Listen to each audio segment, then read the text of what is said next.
Assalamu alaikum frères et sœurs en islam, toujours un réel plaisir pour moi de vous retrouver. Et aujourd'hui mes frères et sœurs en islam, je voudrais qu'on aborde un sujet qui est très important, un sujet qui est d'une importance capitale.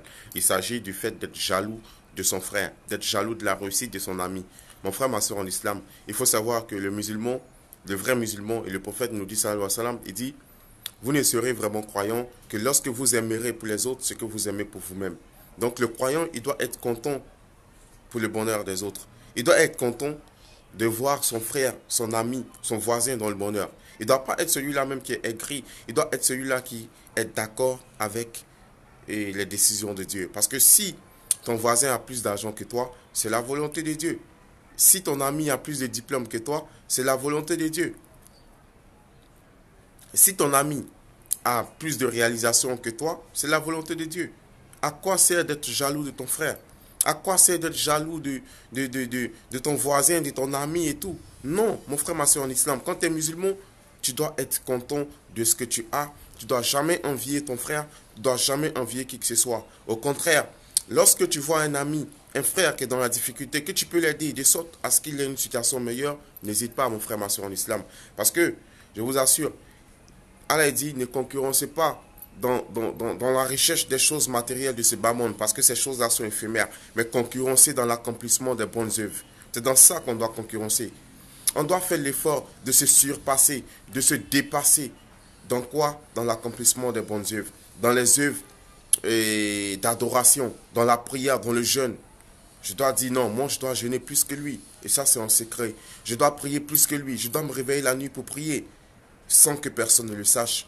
Voilà, mon ami me dit qu'il prie pendant la nuit. Il prie 1 heure du temps pendant la nuit et moi je dois faire 2 heures du temps sans que personne ne le sache. Voilà comment on doit concurrencer. On ne doit pas concurrencer dans l'accomplissement des choses de ce bas monde, dans l'achat des belles voitures, des belles maisons. C'est pas dans ça qu'on doit concurrencer parce que c'est des choses qui sont éphémères.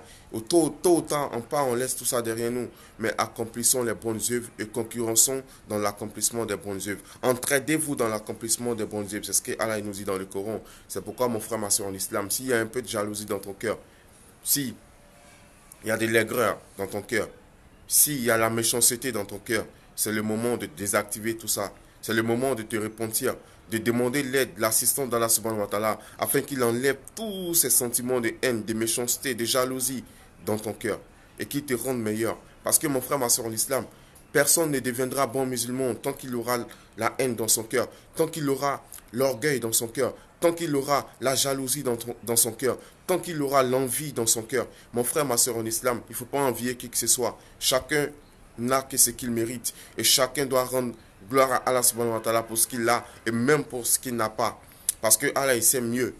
Et le fait de t'opposer ou de jalouser ton frère parce qu'il a quelque chose, il a reçu d'Allah une grâce que tu n'as pas reçue, c'est pas seulement ton frère ou ton ami que tu blâmes, mais tu blâmes aussi Allah subhanahu wa ta'ala qui lui a donné ce qu'il lui a donné. C'est pourquoi mon frère, ma soeur en islam, il faut avoir un bon cœur. Il faut avoir un cœur qui pardonne, un cœur qui aime les autres, un cœur qui souhaite le bonheur des autres. C'est comme ça qu'on aura la satisfaction d'Allah subhanahu wa ta'ala. Parce que mon frère, ma soeur en islam, comme je le disais la dernière fois, tout ce qu'on doit avoir sur cette terre est déjà écrit par Allah subhanahu wa ta'ala. Tout est déjà écrit. Mais les choses qui ne sont pas encore écrites, qui ne sont pas encore définies, c'est qui aura les faveurs d'Allah, qui aura le paradis. C'est à nous maintenant de travailler dur, d'œuvrer dans le sentier d'Allah, d'adorer Allah comme il se doit. C'est à nous de multiplier les bonnes actions afin d'avoir le paradis.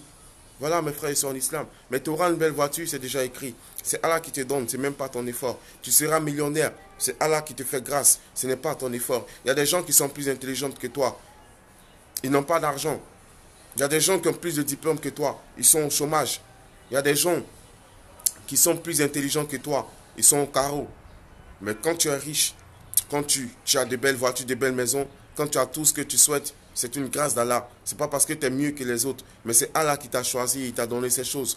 Et il faut en faire bon usage. Et il faut partager avec ceux qui n'en ont pas. Il faut aider les pauvres, il faut aider les nécessiteux, il faut aider les orphelins, il faut aider les veuves. Mon frère, ma soeur en islam, la vie est éphémère. Toujours je le dis, la vie est éphémère. Et un jour, on aura des regrets. Pourquoi j'ai pas aidé les gens? Pourquoi j'ai laissé mon argent en banque? Je suis mort, j'ai laissé 50 millions, 60 millions, 70 millions, 100 millions en banque, alors que je pouvais aider des orphelins, alors que autour de moi, il y a des veuves qui souffraient, alors que la mosquée n'avait pas d'électricité, alors que dans ma mosquée, il n'y avait pas de tapis, j'avais la possibilité de faire tout ça, et je ne l'ai pas fait. Aujourd'hui, je suis mort, mon argent en banque.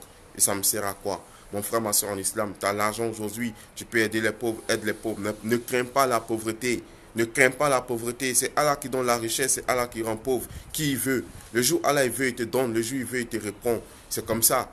Et donc, mon frère, ma soeur en islam, comme je dis, soyons contents pour le bonheur des autres, souhaitons le bonheur des autres. Plus on souhaite le bonheur pour les autres, plus Allah il nous accorde le bonheur. Mais plus on est jaloux, plus on est aigri, Allah il augmente le bien des autres et Allah il nous appauvrit, il nous avilit. Qu'Allah nous épargne de tout cela, qu'Allah nous rende meilleurs dans nos comportements. Car le prophète a dit, dit toute la religion est dans le bon comportement, qu'Allah fasse de nous des musulmans pieux et sincères, qu'Allah nous pardonne et nous guide sans cesse sur le droit chemin. Sur ce, mes frères et sœurs en islam, je vous dis assalamu alaikum et à très bientôt, Inch'Allah.